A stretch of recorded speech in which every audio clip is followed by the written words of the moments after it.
কবরে যখন আপনাকে নামায় দেওয়া হবে বড্ড একা হয়ে যাবেন। ডানে তাকায় দেখবেন মাটি, বামে তাকায় দেখবেন মাটি। আত্মীয় স্বজনেরা হেঁটে হেঁটে চলে যাবে। হাত্তা ইয়াসমা আসমাআনি আলাইহি,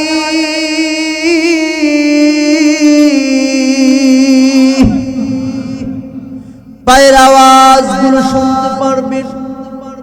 সন্তান হেঁটে হেঁটে যায়, নিজ কানে পায়ের আওয়াজগুলো আপনি শুনতে পারবেন।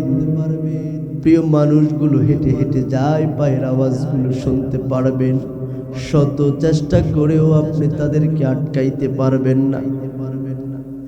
40 কদম যাওয়ার সঙ্গে সঙ্গে মুনকার নাকির উপস্থিত হয়ে যাবে। সিম্পল কিছু প্রশ্ন করবে, প্রশ্নের উত্তরগুলো যদি আপনি না দিতে পারেন, কোন দল করেছেন দেখা হবে না, কোন নেতার পিছনে ঘুরেছেন তাও দেখা হবে না, কার সঙ্গে আপনি সময় কাটিয়েছেন তাও দেখা হবে না।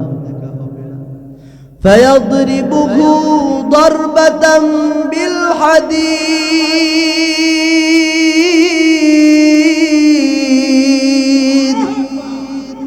লোহার হাতুড়ি দিয়ে এত জোরে জোরে আঘাত করা হবে, মাথা চূর্ণ বিচূর্ণ হয়ে যাবে, 70 গজ মাটির নিচে চলে যাবে। আল্লাহ পাক রব্বুল আলামিন বলেন, লা ইয়ামুতু ওয়া লা ইয়াহইয়া, সেদিন কেউ মরবেও না বাঁচবেও না, এত যন্ত্রণা দেওয়া হবে। আল্লাহর নবী বিশ্ব নবী বলেন, ওই লোকটা এত জোরে জোরে চিৎকার করবে, হাত্তা ইয়াসিহু সায়হাতান, এত জোরে জোরে চিৎকার করবে কুল কায়নাত শুনতে পারবে। ইল্লা সাকলাইন, শুধুমাত্র কেবলমাত্র মানুষ আর জিন শুনতে পারবে না। গরু বাঁধা থাকলে রশি ছিঁড়ে পালিয়ে যায়, ছাগল বাঁধা থাকলে রশি ছিঁড়ে পালিয়ে যায়। আপনি এত জোরে জোরে চিৎকার করবেন, আপনার চিৎকার কেউ শুনতে পারবে না। আল্লাহর নবী বিশ্ব নবী বলেন, আল্লাহ তাদাফানু, ও সাহাবীরা, কবরের ভিতরে কি চলে একটা বার যদি তোমরা দেখতে পারতে, একটা দিন যদি তোমরা দেখতে পারতে, কেমনে দাফন করতে হয় এইটাও তোমরা ভুলে যেতে। বলুন আল্লাহু আকবার। কবর এমন জায়গা, আন্নাসু কাল গরীক ফিল বাহার, মানুষ কবরের মধ্যে এমন অসহায় হয়ে পড়বে যেমন সমুদ্রের মধ্যে সাঁতার না জানা একটা মানুষকে যদি নামায়ে দেওয়া হয়, সেই মানুষটার কি অবস্থা হবে, তার চেয়ে বড় ভয়াবহ অবস্থা কবরের মধ্যে আমার আপনার হবে। আপনারা যেন আসতে না পারেন, আপনাদেরকেও শয়তান বিভিন্ন ভাবে চেষ্টা করছে। বাড়িতে আত্মীয় স্বজন আপনাদের নাই? হ্যাঁ, শরীর খারাপ, সকালবেলা আবার কাজ করা লাগবে, কত অজুহাত আপনাদেরকেও দিছে। কিন্তু আল্লাহ চেয়েছেন আমার গোলামগুলো বসে বসে আমার কোরআনের বাণী শুনবে, আর আমি তাদের গুনাহগুলো মাফ করে দিব। বলুন সুবহানাল্লাহ। আল্লাহ কবুল করেছেন। যখন দেখবেন আপনাকে আল্লাহ তাআলা কোনো দিনের কাজে নিচ্ছেন, দিনের প্রোগ্রামে নিচ্ছেন, দিনের মাহফিলে নিচ্ছেন, বুঝবেন আল্লাহ আপনাকে মাফ করে দিতে চান। বলুন সুবহানাল্লাহ। এমন নয়, বিষয়টা হচ্ছে ওয়ালাহুমুদ দুনিয়া ওয়ালানাল আখিরা। বলুন আল্লাহু আকবার। ওই কাফের মুশরিকদের জন্য আল্লাহ পাক রব্বুল আলামিন দুনিয়া বরাদ্দ করেছেন, আর তোমার আমার ঈমানদারদের জন্য আখিরাতের মধ্যে যিনি অসংখ্য নাজ নিয়ামত দিয়েছেন তিনি কে? বলুন না আল্লাহু আকবার। আপনারা দুনিয়া চান নাকি আখিরাত চান? হ্যাঁ, আমরা আখিরাত চাই। আল্লাহ যেন আমাদেরকে আখিরাতে কবুল করেন, সকলে বলি আমিন। আমার কলিজার টুকরা ভাইয়েরা আমার, যদি আপনি আখিরাত চান তাহলে আপনার জীবন পরিবর্তন করতে হবে। আপনার জীবন পরিবর্তন যদি করতে হয়, একটা বক্তার ওয়াজ শুনতে হবে, মৃত্যু নামক বক্তার ওয়াজ শুনতে হবে। কোন বক্তার বাবা? মৃত্যু নামক বক্তার ওয়াজ শুনতে হবে। এমন একটা দিন আপনার আমার জীবনে চলে আসবে, যেই দিন আপনার নাম ধরে কেউ আর ডাকবে না, আপনার নাম ধরে কেউ আর ডাকবে না। সবাই শুধু বলবে লাশ আসছে, লাশ আসছে। পাড়া প্রতিবেশী ছুটে ছুটে চলে আসবে, আত্মীয় স্বজনেরা ছুটে ছুটে চলে আসবে, প্রিয় মানুষগুলো ছুটে ছুটে চলে আসবে। বড্ড তাড়াহুড়ো করবি, কখন জানাজা পড়ানো হবে, কখন দাফন করা হবে।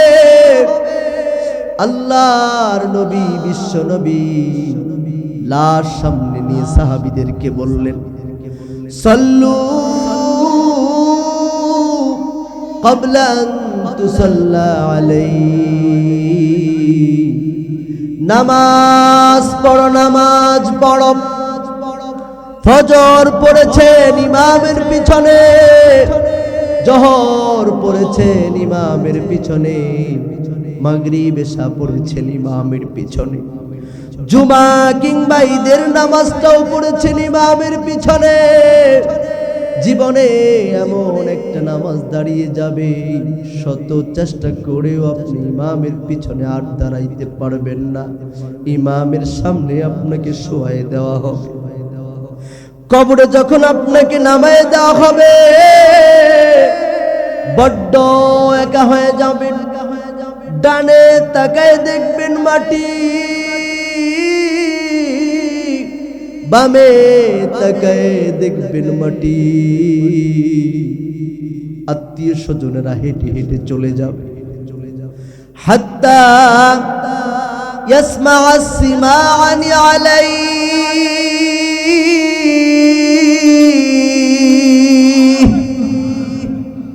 পায়ের আওয়াজগুলো শুনতে পারবেন। সন্তান হেঁটে হেঁটে যায়, নিজ কানে পায়ের আওয়াজগুলো আপনি শুনতে পারবেন। প্রিয় মানুষগুলো হেঁটে হেঁটে যায়, পায়ের আওয়াজগুলো শুনতে পারবেন। শত চেষ্টা করেও আপনি তাদেরকে আটকাইতে পারবেন না। 40 কদম যাওয়ার সঙ্গে সঙ্গে মুনকার নাকির উপস্থিত হয়ে যাবে। সিম্পল কিছু প্রশ্ন করবে, প্রশ্নের উত্তরগুলো যদি আপনি না দিতে পারেন, কোন দল করেছেন দেখা হবে না, কোন নেতার পিছনে ঘুরেছেন তাও দেখা হবে না, কার সঙ্গে আপনি সময় কাটিয়েছেন তাও দেখা হবে না। ফায়াদরিবুহু দারবাতাম বিল হাদীদ,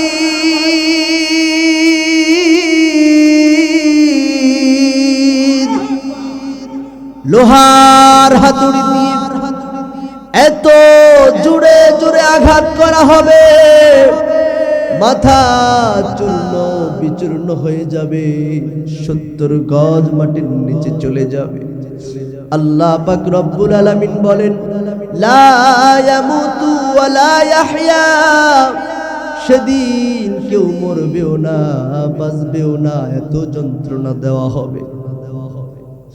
আল্লাহর নবী বিশ্ব নবী বলেন, ওই লোকটা এত জোরে জোরে চিৎকার করবে, হাত্তা ইয়াসিহু সায়হাতান, এত জোরে জোরে চিৎকার করবে কুল কায়নাত শুনতে পারবে। ইল্লা সাকলাইন, শুধুমাত্র কেবলমাত্র মানুষ আর জিন শুনতে পারবে না। গরু বাঁধা থাকলে রশি ছিঁড়ে পালিয়ে যায়, ছাগল বাঁধা থাকলে রশি ছিঁড়ে পালিয়ে যায়। আপনি এত জোরে জোরে চিৎকার করবেন, আপনার চিৎকার কেউ শুনতে পারবে না। আল্লাহর নবী বিশ্ব নবী বলেন, আল্লাহ তাদাফানু, ও সাহাবীরা, কবরের ভিতরে কি চলে একটা বার যদি তোমরা দেখতে পারতে, একটা দিন যদি তোমরা দেখতে পারতে, কেমনে দাফন করতে হয় এইটাও তোমরা ভুলে যেতে। বলুন আল্লাহু আকবার। কবর এমন জায়গা, আন্নাসু কাল গরীক ফিল বাহার, মানুষ কবরের মধ্যে এমন অসহায় হয়ে পড়বে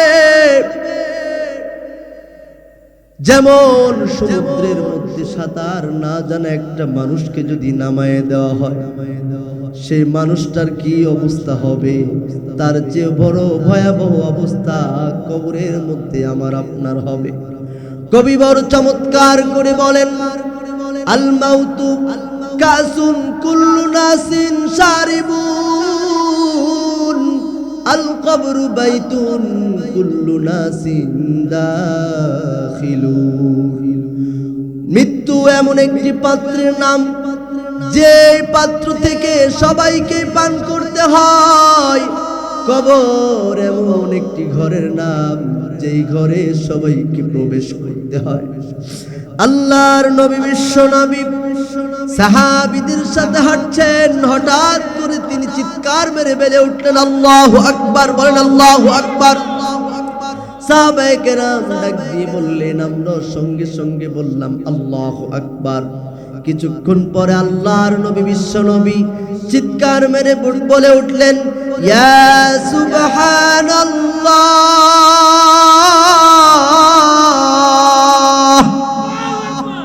আল্লাহর নবী যখন সুবহানাল্লাহ বললেন, সাব্বাহনা মাআহু, আমরা তখন নবীজির সঙ্গে আমরা সুবহানাল্লাহ বললাম। রাসূলুল্লাহ সাল্লাল্লাহু আলাইহি ওয়াসাল্লামকে জিজ্ঞেস করলাম, ইয়া রাসূলুল্লাহ, ইয়া হাবিবাল্লাহ, বিষয়টা আমরা একটু আপনার কাছ থেকে জানতে চাই। ওগো আল্লাহর নবী, কি হয়েছে, ঘটনাটা কি? আল্লাহর নবী বিশ্ব নবী বললেন, ও সাহাবীরা, আমি যখন রাস্তা দিয়ে যখন আসছিলাম, ডান পাশে একটা কবরের মধ্যে আযাব হচ্ছিল। ডান পাশের মাটি এত জোরে চাপ দিয়েছে, বাম পাশের মাটিগুলো এত জোরে চাপ দিয়েছে, দুই পাশের চাপে এই সোয়াহাত বডি রসুনের চোচার মতো পাতলা হয়ে গিয়েছে। আমি নবী সহ্য করতে পারি না, এই চিৎকার মেরে বলে উঠেছি আল্লাহু আকবার। বলেন আল্লাহু আকবার। আল্লাহর নবী বিশ্ব নবী বললেন, ও সাহাবীরা, আমি যখন আল্লাহু আকবার বলেছি আর যখন তোমরা আল্লাহু আকবার বলেছ, সঙ্গে সঙ্গে ওই কবরের আযাব যিনি মাফ করে দিয়েছেন তিনি কে? কলিজার টুকরা ভাইয়েরা, কবরে যেতে হবে, এতে তো কোনো সন্দেহ নাই। কার জন্য করছেন? কার জন্য দুনিয়া কামাই করছেন? কার জন্য আপনার এত ছুটোছুটি? কার জন্য এত তাড়াহুড়ো? কলিজার টুকরা ভাইয়েরা আমার, আপনি শুধু মৃত্যুবরণ করে দেখেন, আপনার সম্পদ, আপনি যেই দিন মারা যাবেন ওই দিন রাত্রি বেলায় সম্পদ ভাগাভাগি শুরু হয়ে যাবে। কথা বলেন ঠিক কিনা? আপনি শুধু মৃত্যুবরণ করে দেখেন, একটা ক্ষুধার্ত কুকুর যদি 5-7 দিন পরে যদি এক টুকরা গোস্ত পায়, সে কেমন টানাটানি করবে, তার চেয়ে বেশি টানাটানি করবে আপনার সম্পদ নিয়ে। কথা বলেন ঠিক কিনা?